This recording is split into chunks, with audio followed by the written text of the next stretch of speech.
What's up again there, guys? Brian here, the Through Topics Gamer, here to give you another episode of my weekly Q&A show, which helps people's questions or answer a series of questions that have been sent to me over the past week. This episode was relatively simple. I don't think we got any questions that were too out there, and I do believe all these questions are regulars, so we have nobody new. And before I get into you guys' questions, I'd just like to remind you, don't forget to give this video a thumbs up, and if you haven't already, if you're new to the channel, just give this video a subscribe to help grow the channel, help spread the word as we are coming to the end of the year.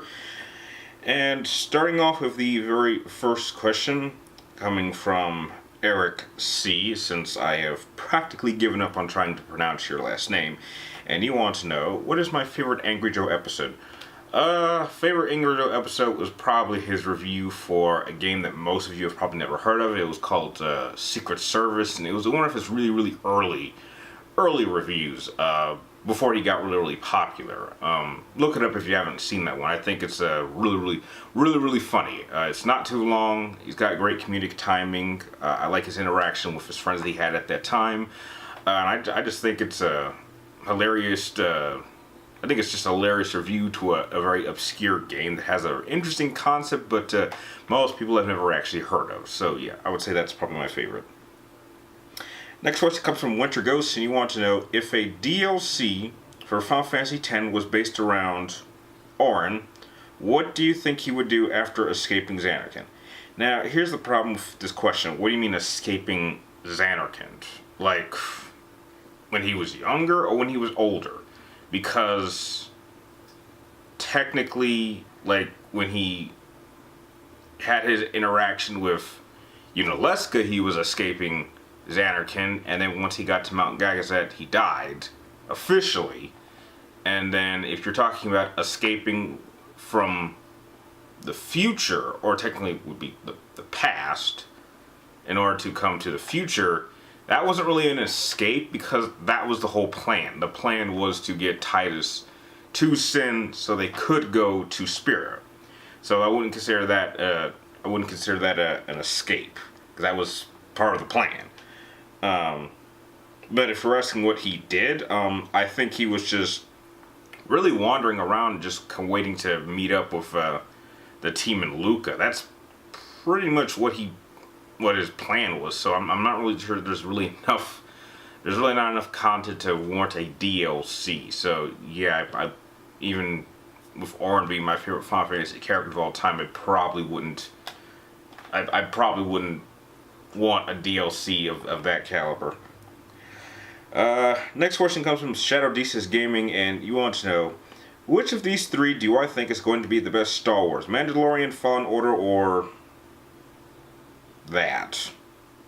Well, I'm not seeing option number 3, seeing as though it's not a real Star Wars movie, so that's out the window.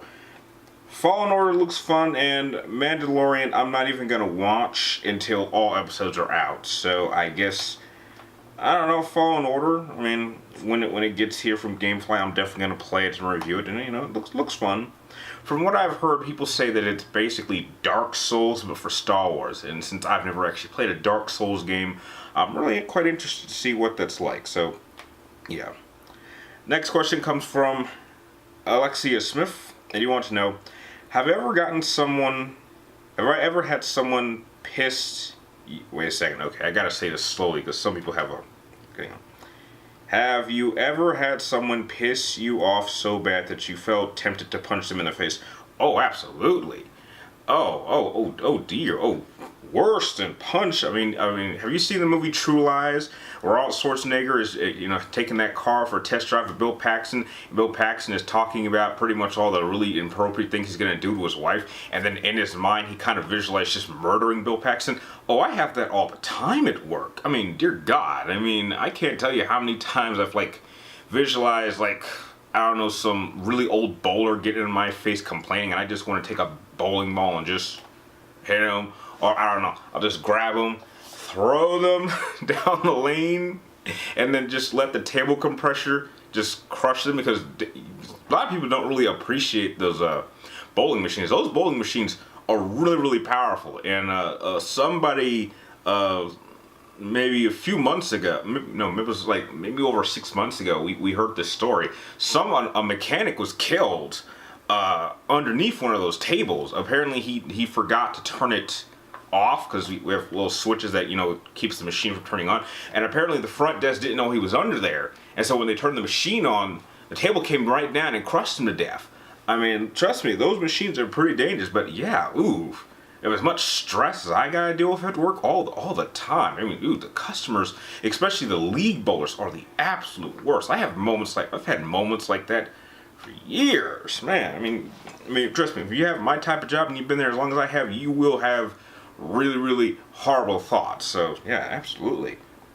Next question comes from Revelation Turtle, and you want to know, what would I like to see in a Final Fantasy VII remake, and two things that I don't? What do I want to see? Okay, I want to see an updated soundtrack, which I'm pretty sure we're going to get anyway. And two things I don't want to see. Well, I personally would not like to have the option to take Barrett out on a date. I don't know how they came up with that in the original game, but I would hope they would take that out, because I think it's a bit weird. And let's see, what else would they take out? What's something that was annoying? Well, okay, if Emerald Weapon does show up in the game, which I'm sure it will, take away the timer. Get rid of that. I mean, there's like a certain item that you have to pick up in order to fight him underwater and not have that timer. Just take that out in general. I mean, just fighting Emerald himself alone is difficult. I don't want to have to keep looking at that timer, especially if it's a really, really tough fight. So yeah. And the last question of the episode comes from Silver Leonhardt 2099. You want to know, hey buddy, here's my question. In terms of fighting skills and tactics, who do I think is superior? Alvin Chilton Cloud or Darth Vader? Darth Vader. That's not a fight. That's not a fight. I mean, if we're talking skills, like in tactics, oh god, Vader's so much ahead of him. I mean, Vader would not even need to pull out his lightsaber. All he would have, look, he literally could kill Cloud in 5 seconds. Simple, force choke, crush his windpipe, break his neck, kill him. Easy.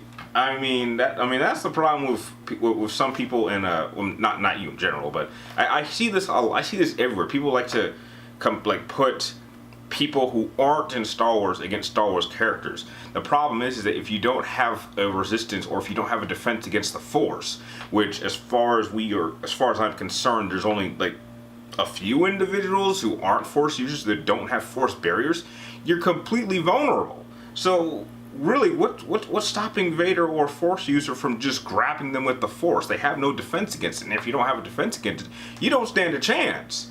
And it's not like you're going to get the jump on him, because the Force allows him to constantly sense what's going on around him or give him warnings. So Cloud's never going to get the jump on Vader. I mean, he'll just maybe charge at him, he'll jump in the air, Vader will catch him in midair, slam him to the ground, and maybe just crush his throat or make his heart explode. I mean, Vader's brutal like that. So yeah, Vader wins that like 10 out of 10 times. That's not even close. And with that, that's pretty much goes over all of the questions that were sent to me. I'd like to thank all of you that sent in your questions, the ones I answered in the video, as well as those that I answered in the comment section. If you guys have any more questions you'd like me to answer in next week's episode, be sure to type them in the comments down below. But make sure you get them into me roughly around next Wednesday before noon, before I start filming the next episode. And before I close out, I have a question to ask all of you guys. Now,